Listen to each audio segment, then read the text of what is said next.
धुंधुकारी को प्रेत योनि की प्राप्ति और उससे उद्धार। सूत जी कहते हैं, सोनक जी, पिता के वन चले जाने पर एक दिन धुंधुकारी ने अपनी माता को बहुत पीटा और कहा, बता धन कहाँ रखा है, नहीं तो अभी तेरी लुआठी अर्थात जलती लकड़ी से खबर लूंगा। उसकी इस धमकी से डरकर और पुत्र के उपद्रवों से दुखी होकर वह रात्रि के समय कुएं में जा गिरी और इससे उसकी मृत्यु हो गई। योगनिष्ठ गोकर्ण जी तीर्थ यात्रा के लिए निकल गए। उन्हें इन घटनाओं से कोई सुख या दुख नहीं होता था, क्योंकि उनका न कोई मित्र था न शत्रु। धुंधुकारी 5 वेश्याओं के साथ घर में रहने लगा। उनके लिए भोग सामग्री जुटाने की चिंता ने उसकी बुद्धि नष्ट कर दी। वह नाना प्रकार के अत्यंत क्रूर कर्म करने लगा। एक दिन उन उल्टाओं ने उससे बहुत से गहने मांगे। वह तो काम से अंधा हो रहा था। मौत की उसे कभी याद नहीं आती थी। बस उन्हें जुटाने के लिए वह घर से निकल पड़ा। वह जहां तहां से बहुत सा धन चुराकर घर लौट आया तथा उन्हें कुछ सुंदर वस्त्र और आभूषण लाकर दिए। चोरी का बहुत सा माल देखकर रात्रि के समय स्त्रियों ने विचार किया, यह नित्य ही चोरी करता है, इसलिए इसे किसी दिन अवश्य राजा पकड़ लेगा। राजा यह सारा धन छीनकर इसे निश्चय ही प्राण दंड देगा। जब एक दिन इसे मरना ही है, तब हम ही धन की रक्षा के लिए गुप्त रूप से इसको क्यों न मार डालें। इसे मारकर हम इसका माल मता लेकर जहां कहीं चली जाएंगे। ऐसा निश्चय कर उन्होंने सोए हुए धुंधुकारी को रस्सियों से कस दिया और उसके गले में फांसी लगाकर उसे मारने का प्रयत्न किया।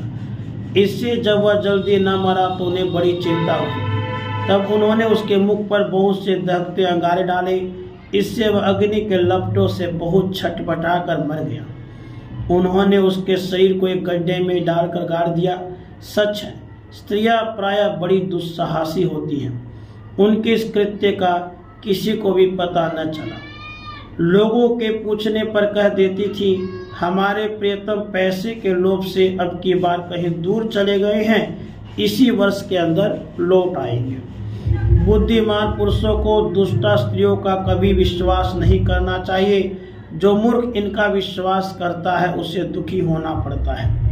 इनकी वाणी तो अमृत के समान कामियों के हृदय में रस का संचार करती हैं, किंतु हृदय छुरे के धार के समान तीक्ष्ण होता है।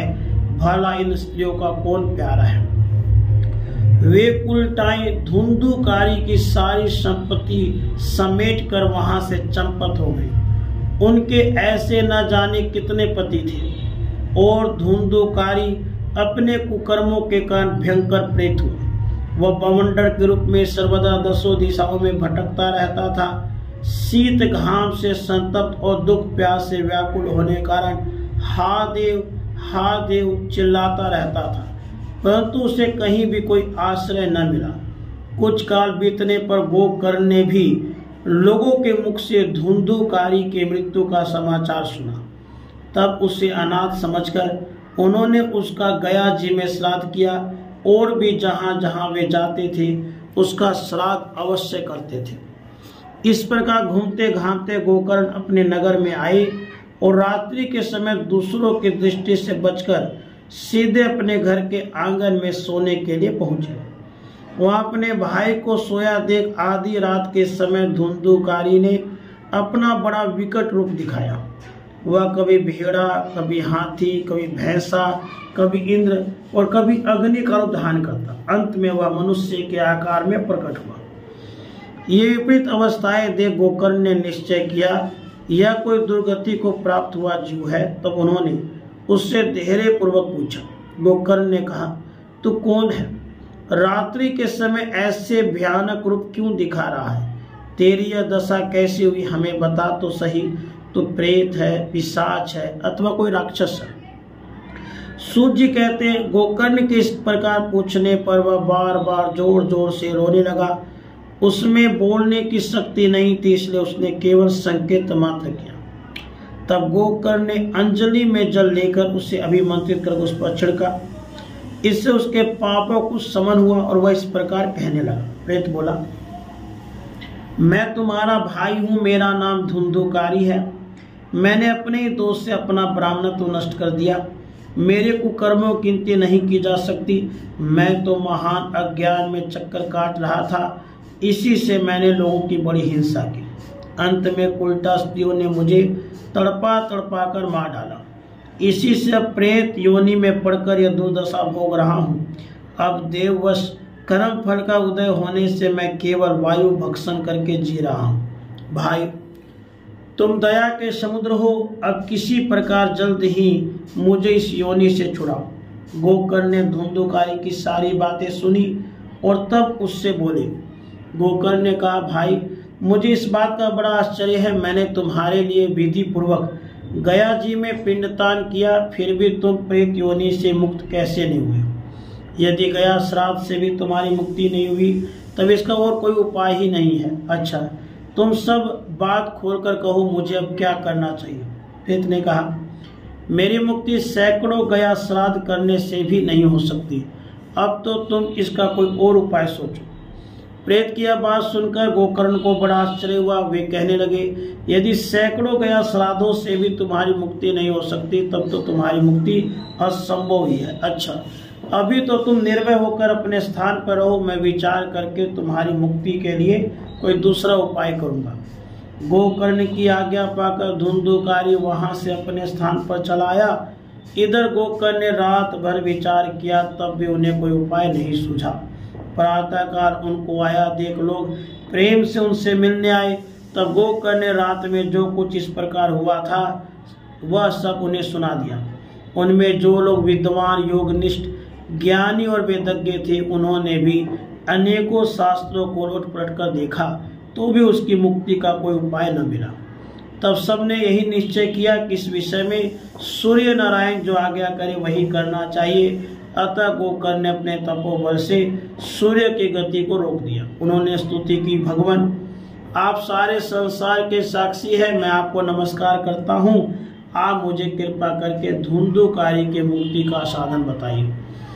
गोकर्ण की यह प्रार्थना सुनकर सूर्य देव ने दूर से स्पष्ट शब्दों में कहा, श्रीमद् भागवत से मुक्ति हो सकती है, इसलिए तुम उसका सप्ताह पारायण करो। सूर्य का यह धर्ममय वचन वहां सभी ने सुना। तब सबने यही कहा, प्रयत्न पूर्वक यही करो, यह साधन है भी बड़ा सरल। अतः गोकर्ण भी उसके अनुसार निश्चय करके कथा सुनाने के लिए तैयार हो गए। देश और गांवों से अनेकों लोग कथा सुनने के लिए आए। बहुत से लंगड़े, लूले, अंधे, बूढ़े, मंदबुद्धि पुरुष भी अपने पापों के निवृत्ति के उद्देश्य से वहां आ गए। इस प्रकार वहां इतनी भीड़ हो गई, उसे देखकर देवताओं को भी आश्चर्य होता था। जब गोकर्ण जी व्यास गद्दी पर बैठ के कथा कहने लगे, तब वह प्रेत भी वहां पहुंचा और इधर उधर बैठने के लिए स्थान ढूंढने लगा। इतने में ही उसकी दृष्टि एक सीधे रखे हुए 7 गांठ के बांस पर पड़ी। उसी के नीचे के छिद्र में घुसकर वह कथा सुनने के लिए बैठ गया। वायु रूप होने के कारण वह बाहर कहीं बैठ नहीं सकता था, इसलिए बांस में घुस गया। गोकर्ण जी ने एक वैष्णव ब्राह्मण को मुख्य श्रोता बनाया और प्रथम स्कंद से ही सपत स्वर में कथा सुनानी आरंभ कर दी। सायंकाल में जब कथा का विश्राम दिया गया, तब एक बड़ी विचित्र बात हुई। वहां सभासदों के देखते देखते उस बांस की एक गांठ तड़ तड़ शब्द करती फट गई। इसी प्रकार दूसरे दिन सायंकाल में दूसरी गांठ फटी और तीसरे दिन उसी समय तीसरी। इस प्रकार 7 दिनों में 7 गांठों को फोड़कर धुंधुकारी 12 स्कंदों के सुनने से पवित्र होकर प्रेत योनि से मुक्त हो गया और दिव्य रूप धारण करके सबके सामने प्रकट हुआ। उसका मेघ के समान श्याम शरीर पीतांबर और तुलसी के मालाओं से सुशोभित था। सिर पे मनोहर मुकुट और कानों में कमनीय कुंडल झिलमिला रहे थे। उसने तुरंत अपने भाई गोकर्ण को प्रणाम करके कहा, भाई, तुमने कृपा करके मुझे प्रेत योनि की यातनाओं से मुक्त कर दिया। यह प्रेत पीड़ा का नाश करने वाली श्रीमद् भागवत की कथा धन्य है। श्री कृष्णचंद्र के धाम की प्राप्ति कराने वाला इसका सप्ताह पारायण भी धन्य है। जब सप्ताह श्रवण का योग लगता है तब सब पाप थर्रा उठते हैं। अब यह भागवत की कथा जल्दी ही हमारा अंत कर देगी। जिस प्रकार आग गीली सूखी छोटी बड़ी सब तरह की लकड़ियों को जला डालता है, उसी प्रकार यह सप्ताह श्रवण मन वचन और कर्म द्वारा किए हुए नए पुराने छोटे बड़े सही प्रकार के पापों को भस्म कर देता है। राधे कृष्ण।